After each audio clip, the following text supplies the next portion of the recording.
viel Kraft musst du ziehen? Mit aller, die ich habe. Das ist wie ein Kescher, damit kannst du jemanden einfangen. Jetzt fliegst du gleich vom Boot, glaube ich. Ja, ich glaube auch. Ich habe meine neue Genua in der Hand, endlich. Ja, das Boot schreit Antarktis.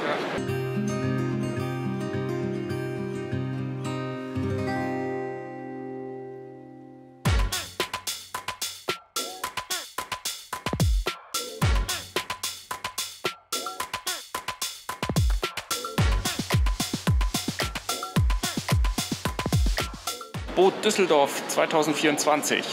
Wir sind da.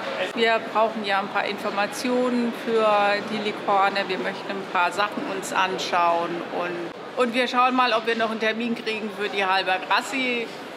Ich glaube, das wird richtig voll und wahrscheinlich schon ziemlich ausgebucht. Wir werden sehen. Wird spannend. Wir gehen mal rein.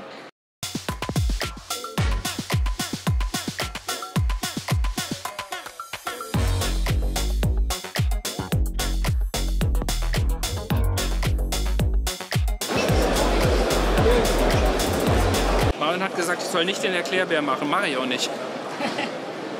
Wir wollen sauberes Trinkwasser an Bord haben und es gibt ein neues Produkt, was wir auch noch nicht kannten. Das ist der Membra Loop. Das ist, was ihr hier seht, ist so ein fast ein Meter langer Schlauch. Und das ist der Filter, der wird praktisch in die Zuleitung nach der Frischwasserpumpe vor der Verteilung gesetzt. Und das Schöne daran ist, er hat keine Filterpatronen, die man wegschmeißt, sondern man kann es reinigen, und zwar mit Zitronensäure. Mit Zitronensäure kann man es einmal im Jahr reinigen, kann es wiederverwenden, hält ungefähr 10 Jahre. Also, das ist der Membra Loop und hergestellt wird da von Hansa Nord. Und ich finde das ein tolles Produkt, weil wir brauchen sauberes Wasser an Bord. Gerade jetzt trinken wir im Moment aus Plastikkanistern. Das ist doof, weil das Müll produziert. Und nur aus dem Tank trinken, selbst wenn es aus dem Wassermacher gemacht ist bei unseren 700 Liter auch nicht so ideal, weil der ja wieder verkeimt mit der Zeit. Das heißt, du brauchst ohnehin einen Filter. Und deswegen finde ich das großartig, dass wir da drauf gestoßen sind. Marina Polen mal gucken. Ja, in 2 Wochen.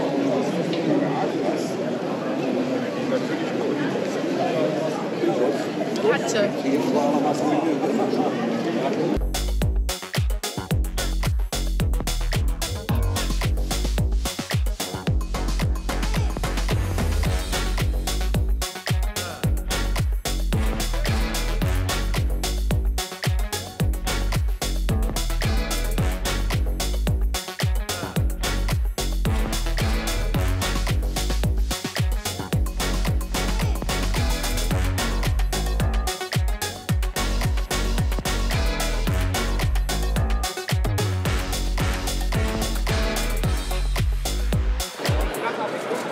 So, der fällt runter. Ups. Ich fange an.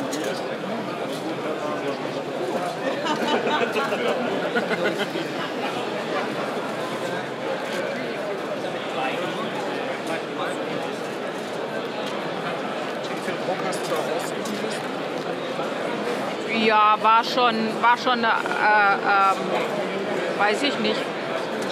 Aber ich kriege ihn nicht fest. Soll das so sein? Das hängt ja davon ab, mit wie viel.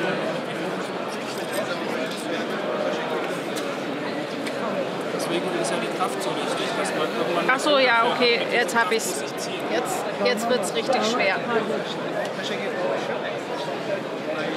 Und schon bricht er wieder auf. Jetzt nehme ich den Ultra. Das ist der Ultra? Ja, sollte es sein. Der glänzt. Ui.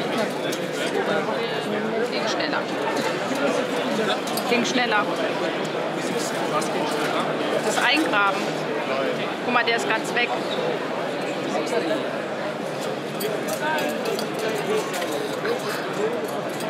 Aua. Mit wie viel Kraft musst du ziehen? Mit aller, die ich habe. Also mit mehr Kraft als Ja. beim Mantus? Ja. Du machst jetzt mal beide auf einmal, oder? Ja, ich habe gerade beide auf einmal gemacht.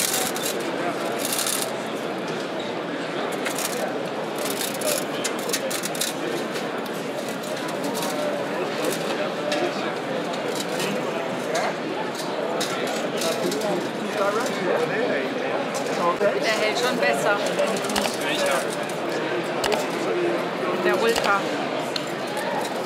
Willst du mal vergleichen?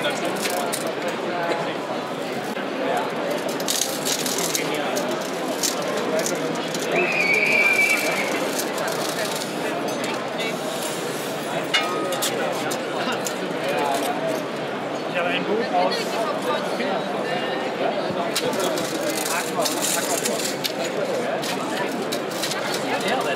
Ich weiß nicht, welcher.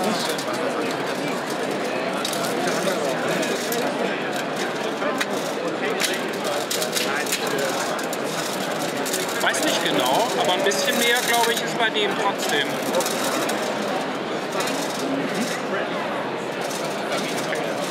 So einen habe ich. Und dann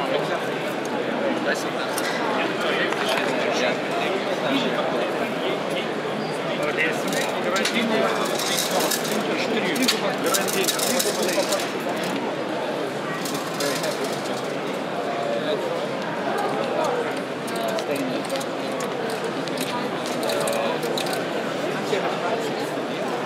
Doch, das ist schon der hier. Schon der Ultra. Hey, das ist cool. Mit dem Sandkasten. Was hier richtig cool ist, ist, dass man eben tatsächlich die Anker vergleichen kann von der Haltekraft. Und sie haben hier alle gängigen Modelle. Also jetzt gucken wir mal, dass wir es durchkriegen. Ne? Das hier ist der M oder Bruce. Das hier war der Vulkan, der Rockner Vulkan. Ganz relativ neues Modell ohne Bügel. Das hier ist der Mantus. Immer zu erkennen an der Verschraubung. Das hier ist der klassische Bügelanker. Das ist der CQR, ne? CQR, den ganz viele alte Boote, das war mal Standard und Maß der Dinge. Den hatten wir ja auch auf der Angel. Genau, und der hat nicht gehalten. Das hier ist der Spade. Auch ein ganz guter Anker. Das hier ist Rockner Premium. Rockner Premium, genau, ein amerikanisches Ding. Also den gibt es bei uns in Europa gar nicht. Das hier ist der Brittany, der ist stellvertretend für die meisten Plattenanker. Das ist der Rockner. Was ich ganz witzig finde, ist, du erkennst das halt, den Rockner und den Mantus, an der unterschiedlichen Größe vom Bügel. Ja, stimmt. Und da liegt der Genau. auch der Bügel mit daneben. Genau, und der Bügel ist von der Fluge,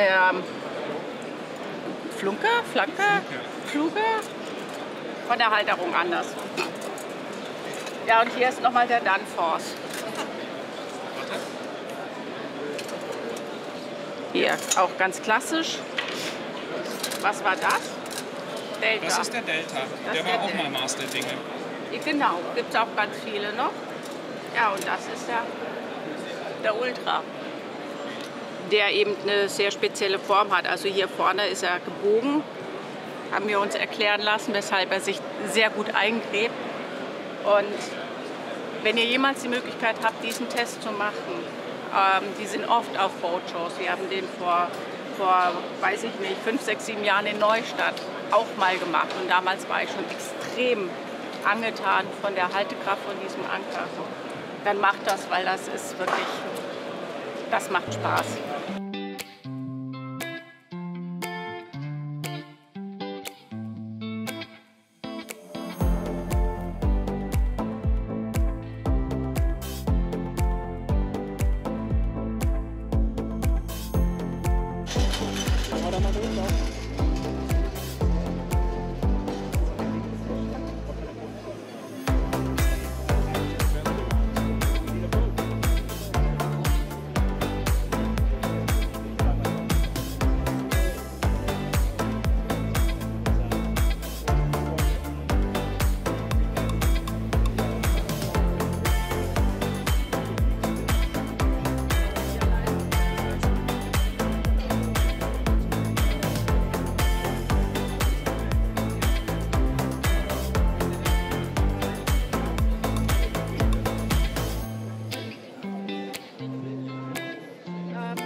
Das haben wir vorgestern hier entdeckt. Das ist ein Megasystem. Das ist wie ein Kescher. Damit kannst du jemanden einfangen, der auch, und das ist das Wichtige, der zum Beispiel bewusstlos ist. Das funktioniert mit den meisten Systemen nicht. Und hier kannst du ihn, das sieht man auf dem Film ganz gut, wie so ein Kescher einfangen und dann hoch. Und das Coole ist, dass das wie so ein Wurfzelt ist, so zusammengebaut. Und dann schmeißt es halt angeleint weg, sonst hast du ein Problem. Und dann kannst du den anderen eincashen. Finde ich super. Eine tolle Ergänzung zu unserem John Boy. Wenn du einen Baum an den Kopf gekriegt hast und bewusstlos bist, kommst du in John Boy nicht mehr rein. Und dann kommt das Ding hier. Und es ist leicht, es ist ganz klein verstaubar. Bin total begeistert.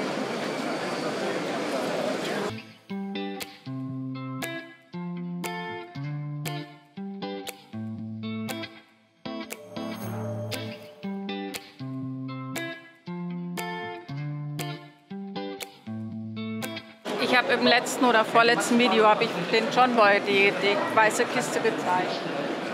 Das ist das Ding dazu. Also so ist er aufgeblasen. Hier unten ist so ein Wassersack, der halt die Stabilität bringt. Da muss man sich halt reinschubbern. Da musst du halt reinsteigen. Und wenn du da erstmal drin bist, schwimmst du. Das ist wie eine Rettungsinsel. Schon ein tolles Ding, solange man noch bei Sinnen ist und noch nicht ohnmächtig ist. Das ist das toll. Genau.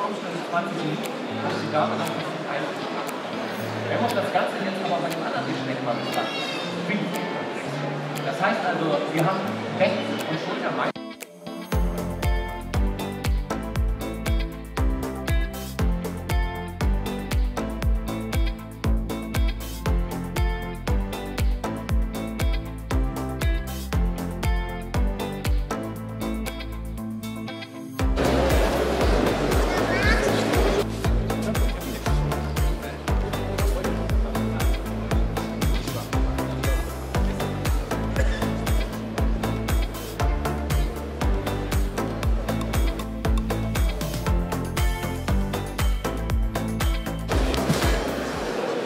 Ich kann hier nicht rüber gucken, da müsste mir der Christoph wieder so eine Bank bauen wie bei der Dufour. Ich bin zu klein.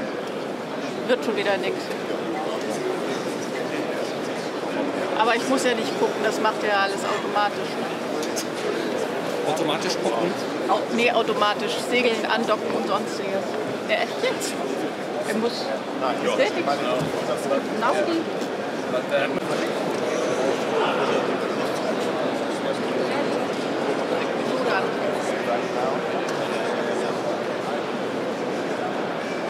So? Da muss er halt mal lässig mit dem Fuß schalten. Ach so, muss ich. Jetzt fliegst du gleich vom Bauch, glaube ich. Ja, ich glaube auch. Ja, naja, nur, aber es ist ja so, also so seht ihr das. Nein.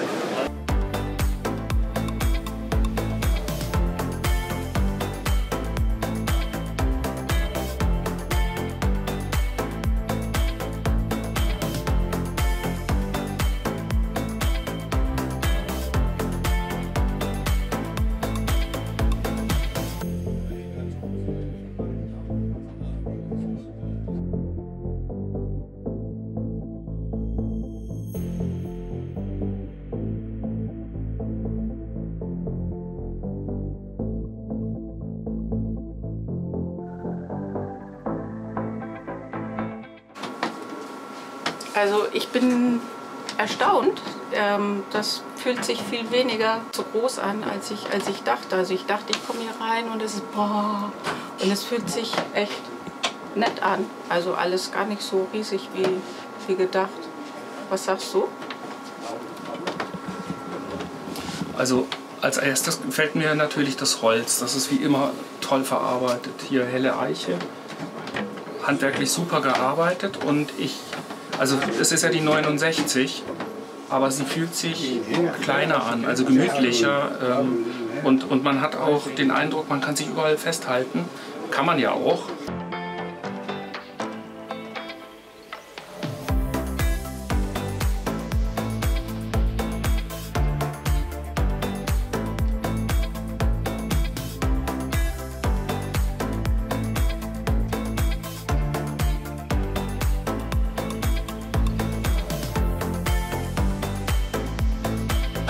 Jetzt habe ich die zweimal. Einmal reicht. 2 ist 1 zu viel. Na? Wow. Ja, cool. Das ist aber groß hier. Ja, wie sich das gehört. Das ist schön, hast du nochmal eine schöne Leseecke hier. Ja, und da drüben einen richtigen Tisch, Ja, wo du gut sitzen kannst und arbeiten kannst. ja. Da ist so mal riesengroßer Staucher. Ja, Das ist cool. Also fühlt sich echt besser an als die wir uns damals in Neustadt angeguckt haben. Ne? ja, obwohl es auch eine Rassi war. Ja, aber wirklich schön. Der Arbeitsplatz ist cool hier. Also da kannst du wirklich, kannst sogar einen zweiten Monitor aufstellen, ohne Probleme. Hier dahinter, oder kannst sogar noch einen großen Monitor an der Wand anbringen. Irre. Schminkspiegel.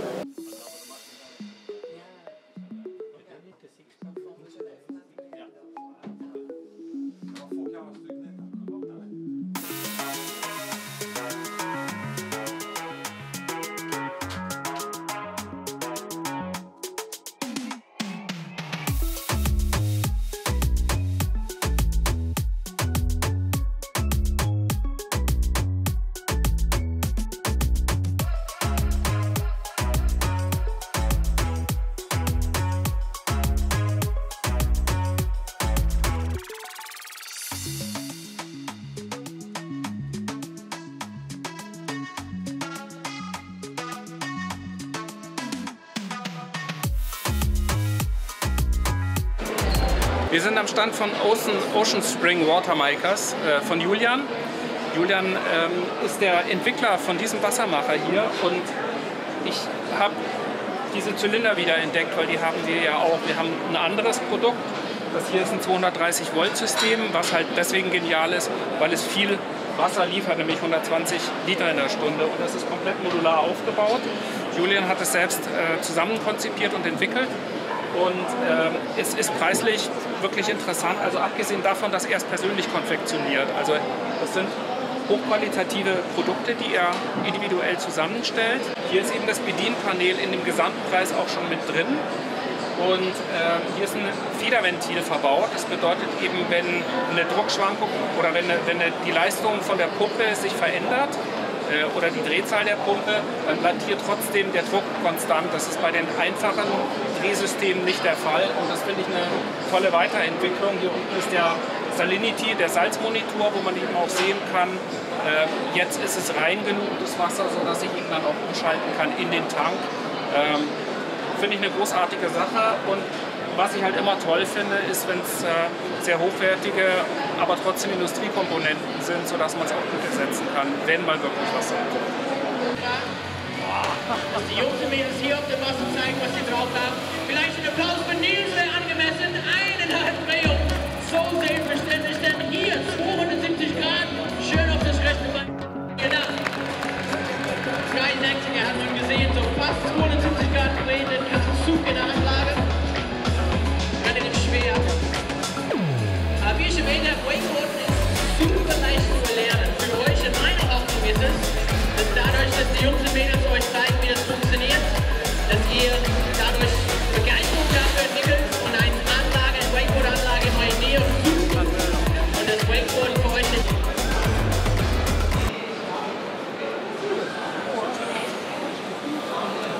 Ich habe meine neue Genua in der Hand, endlich. Wir sind hier am Stand von Roly Tasker und konnte jetzt endlich mal ein Gefühl dafür kriegen. Das ist das Material, das wir bekommen, das ist Newport. Und ich finde hier total schöne Details. Das ist die Genua. Wir werden dann den Triradialschnitt haben. Das ist der hier. Also praktisch zulaufend geschnitten. Also dieser Schnitt, wo einfach die Form dann besser steht. Und mir gefallen halt hier total viele Details echt gut. Also es sind hier zum Beispiel die Kanten vom Sunbrella sind umgebuckt, also nochmal umgekantet. Es ist halt aufwendig umgenäht oder das Trimbänzel, das ist durchlaufend in dem Tunnel und oben an der Öse angeschlagen. Das heißt, wenn das mal durchgescheuert ist, kann ich selbst tauschen. es ist insgesamt echt hochwertig auch verarbeitet und auch von den Stichen her. Früher war das ja nur so ein Kreuzstich. Und mittlerweile ist es ein Trippelstich. Das heißt, dass jede von diesen Schlägen hier nochmal aus 3 Stichen besteht. Das heißt, wenn es durchscheuert, dann ist es nochmal robuster insgesamt. Und freue mich darauf, dass ich endlich mal ein Gefühl dafür habe, was wir bestellt haben und was wir dann auch bekommen. Slightly a couple of minutes adventurous, it's like calm, and it's stored. And it's also quite cold, isn't it? So if you go into the water, then you have another problem. But also with the cold, I think you're instantly what is it called? Unconscious. If you follow the board, like in 30 minutes, then you're unconscious. So we can afford to that. Now we've got Amel. Santorini 46. Okay, beautiful. Is that with the steering wheel slightly off? Yes. It's like the Super Maramo. Maybe you know the Super Maramo. It's a catch. Yeah. You like that? Yeah, I love it. It's so beautiful. Yeah, looks good. So that's to lower the mast height, is it? Instead of having as well. And the pressure point to the sails is also lower. Yeah. That means that the movement sideways is not that big. Right. I think we make it safe. Oh, yeah. That's a little cute. Thank you. Thank you. Maybe we see later.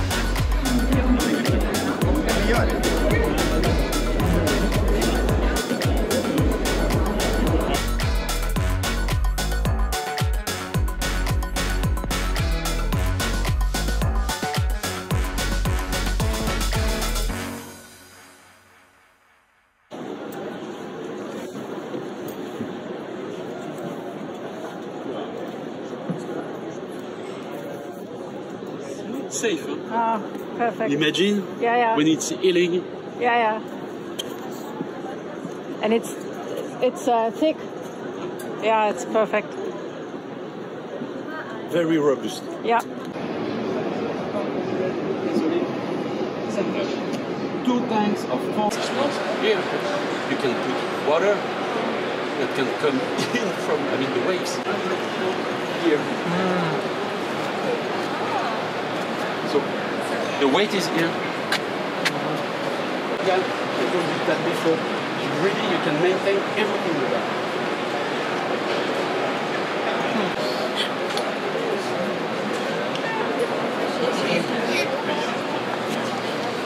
So once you are here, you are fully protected. This is not a Das ist nicht so ganz fein.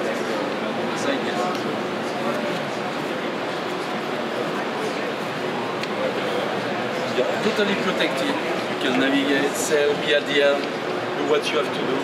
Everything is centered, electrical winch. That's probably, I would say, the most ingenious boat I've ever seen in my life. WAF, Women Acceptance Factor.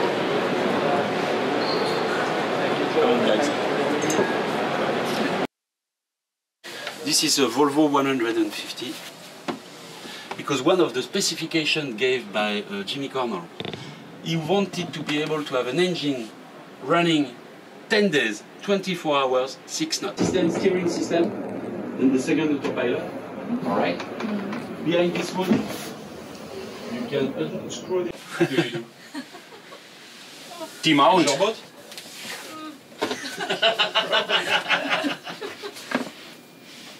There is a hatch on the top of the washing machine, and you have to put it, the system here out, and you pull the drying machine, and you put it out. And you check. Okay. Very astucious. Ja. Yeah. Ja. Aui. Ja. This, and there is another mattress. So you have a double cabin. Na, gestern gesehen haben. What about you? It's a real pilot seat, like on a big ship. Strange, huh? On a boat. Like, it's fantastic. The best eating. Then you can bring them. I mean, you can have a seat here to see the panoramic view. It's at the same level than the cockpit. That means when you are mission galley, because again here we have 4 lithium batteries, so we have a full.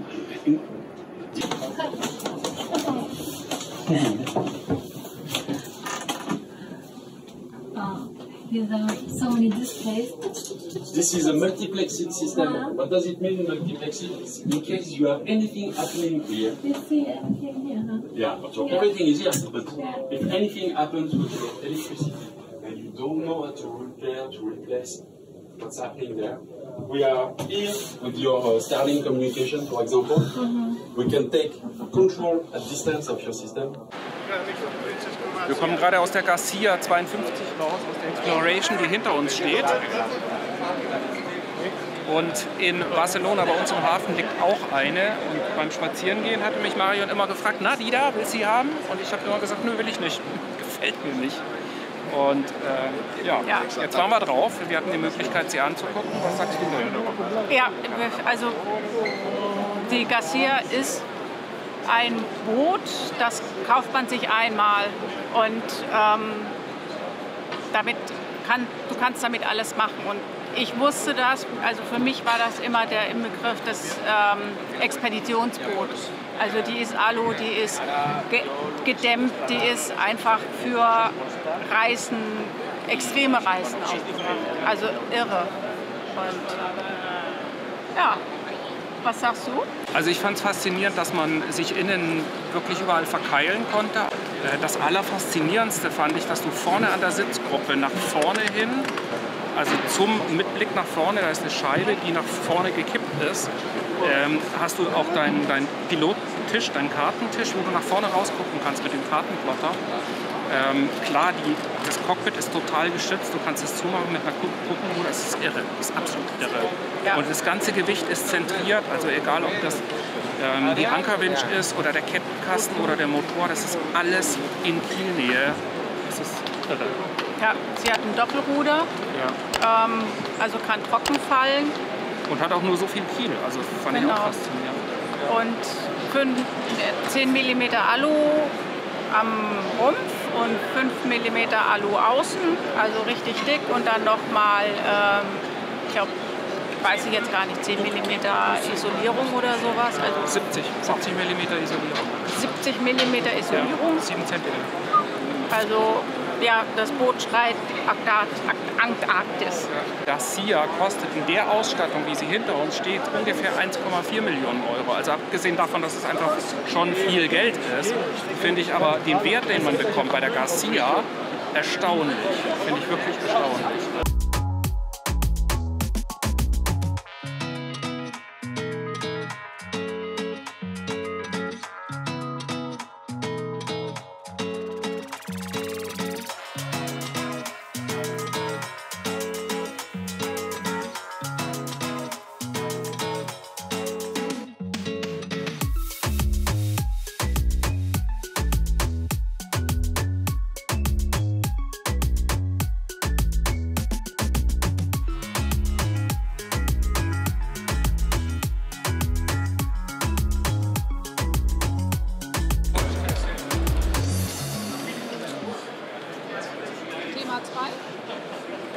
Ja, eins von tausenden Themen. Wir kriegen einen Solarträger, deswegen überlegen wir uns gerade noch mal neu, wie wir uns mit den Solarpanelen am besten aufstellen. Ich will ja die Fläche, die wir haben, maximal nutzen und deswegen gucke ich gerade, wie viel ich maximal da drauf kriege.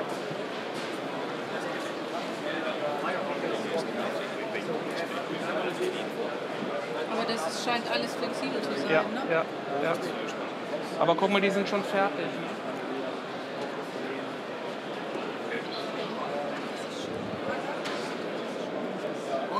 Hallo. Ihr habt nur flexible Paneele, oder? Oder haben Sie auch feste? Nein, wir haben nichts mit Glas. Hier auf der Messe gab es ja an gerahmten Solarmodulen nur Fasern und Solara. Andere haben wir nicht gefunden. Die Solara haben wir ja und sind sehr zufrieden damit. Und da sind wir auch ein Schrittchen weiter. Wobei ich bin mir immer noch nicht so ganz einig. Es gibt nämlich auch bifaziale Solarpaneele, gerahmte, von verschiedenen anderen Herstellern, die halt von der Rückseite auch nochmal, gerade bei Wasserreflexionen, auch noch Energie absorbieren können. Und da würde mich interessieren, wenn einer von euch damit Erfahrung hat, auf dem Boot und vielleicht auch eine Empfehlung hat, gerne her damit in die Kommentare. Ja.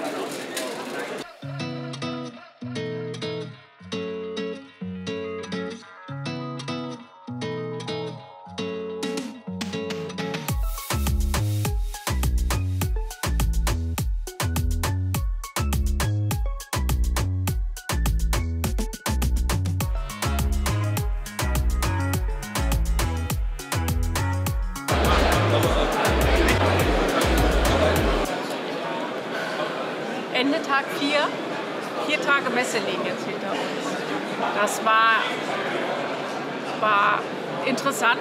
4 Tage mögen lang sein, für uns waren sie aber auch notwendig, da wo wir gerade stehen. Und wir haben uns gefreut, euch alle zu sehen. Das war großartig.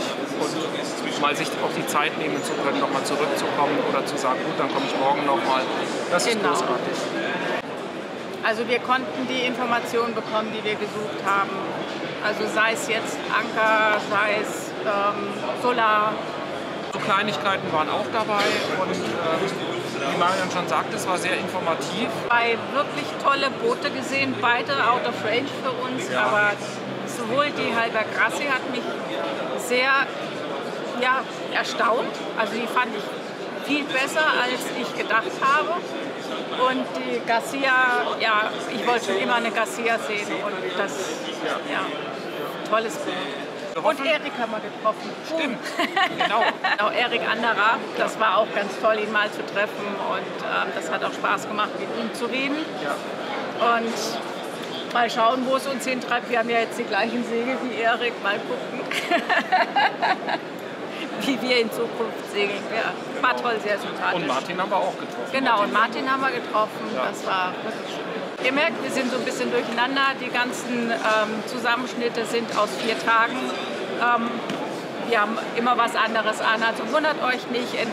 Guckt ein bisschen auf die Story, nicht auf unsere Klamotte, die ist uninteressant. Wir hatten viel Spaß, es war schön für uns und wir hoffen, es gefällt euch auch. Und gerne mal ein kleines Feedback. Darüber, was ihr von so einer Messe sehen möchtet in Zukunft. Gerne, schreibt es in die Kommentare. Genau. Wir haben ja gesagt, wir machen ein Live und dieses Video jetzt ist das 2. Wochenende von der Messe und wir haben gesagt, wir machen es nicht am 2. Messenwochenende, weil eigentlich sind ganz viele Leute von euch hier auf der Messe und ich wünsche euch allen, dass ihr es schafft, trotz des Bahnstreiks. Aber das macht dann keinen Sinn, live zu gehen. Wir möchten gerne, dass so viele Leute wie möglich dabei sein können. Deswegen werden wir erst nächste Woche live gehen. Also dieses Video, was ihr heute seht, ist direkt frisch produziert. Und wir möchten gerne nächste Woche live gehen. Wir machen noch eine Umfrage, an welchem Tag und zu welcher Zeit. Wir werden leider nicht alle abdecken können. Es wird wahrscheinlich auch nicht unser üblicher Termin Samstag 17 Uhr werden, sondern vielleicht auch Sonntag oder Montag. Nehmt gerne teil an der Umfrage, je mehr, desto besser. Und wenn ihr noch Fragen habt, dann ab damit in die Kommentare oder über Facebook, Instagram oder eine E-Mail, dass wir die Fragen schon mal aufnehmen können und vorbereiten können. Da freuen wir uns auch drauf. So, das war viel. Ich hoffe, ihr hattet genauso viel Spaß wie wir auf den 4 Tage Messe. Und wenn ihr auch hier wart, schreibt gerne in die Kommentare, wie ihr es fandet, was ihr besonders gut fandet. Bis zum nächsten Mal dann. Ne? Tschüss. Tschüss.